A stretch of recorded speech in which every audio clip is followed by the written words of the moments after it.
Hello. Hello, Ramakrishna आहे sir. बोला.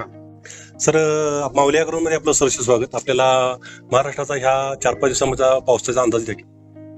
दररोज म्हणजे काय होणार आहे, मान्सून तळ कोकणातून सक्रिय होणार आहे आणि तसा तो पुढं सरकत येणार आहे. म्हणून हा अंदाज राज्यातल्या सर्व शेतकऱ्यांनी लक्षात. हा जो पाऊस आहे 7 तारखेला सगळीकडे जाणार नाही. काय होईल, 8ला थोडा पुढं सरकत, 9ला पुढं, असा करत करत 14 तारखेपर्यंत तो महाराष्ट्राचा बऱ्याच भागामध्ये कव्हर करणार आहे. म्हणून हा अंदाज लक्षात घ्या.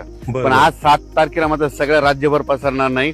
आज फक्त काय झालं, तळ कोकणातून ते पाऊस पुढे सरकालाय आणि आज रात्रीपर्यंत बऱ्याच भागामध्ये मग काय होईल, सातारा, सांगली, सोलापूर, कोल्हापूर, अहिल्यानगर, पुणे, त्याच्यानंतर इकडे बीड जिल्हा, लातूर जिल्हा, धाराशिव जिल्हा, मराठवाड्यापर्यंत आते मदाल मारण आणि इकडे थोडी उत्तर महाराष्ट्राकडे काही जिल्ह्याकडे जाईल.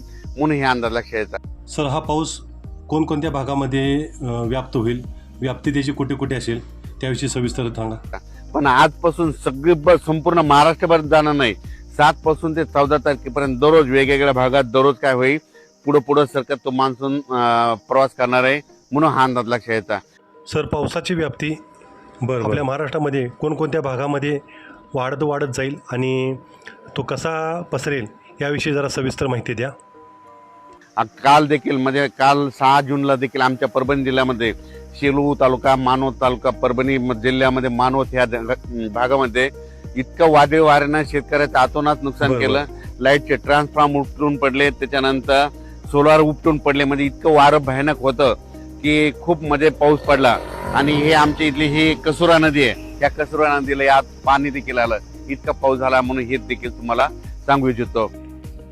सर, मान्सूनची व्याप्ती कशा स्वरूपाची आहे, कोणकोणत्या भागामध्ये मान्सून लवकर ऍक्टिव्ह होईल याच्याविषयी जरा सविस्तर बातमी द्या.